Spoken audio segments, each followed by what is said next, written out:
ఈ రోజు వీళ్ళు అంటున్నారు కదా, మేము లైట్లు వేసినాం, మేము అది చేసినాం, మేము ఇది చేసినాం అంటారు కదా.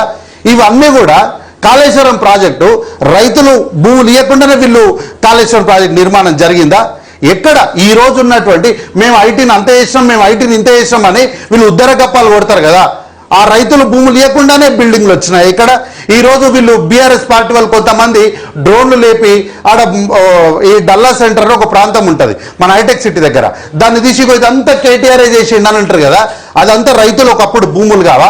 అవి రైతులు భూములు ఇవ్వకుండానే ఈ అభివృద్ధి జరిగిందా?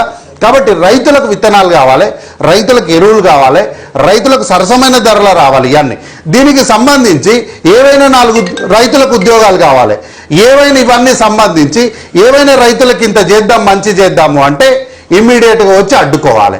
దీనికోసము అక్కడికక్కడ కమిటీలు వేయాలి. అక్కడికక్కడ రాజకీయంగా ఉన్నటువంటి వాళ్ళు ఈ పింక్ కలర్ కండువాలు తీసి పక్కన పెట్టి నార్మల్ టీషర్ట్లు వేసుకొని వచ్చి మేము కూడా ప్రజల్లో భాగం అని చెప్పి పోలీసుల పైకి రాళ్ళేయాలి.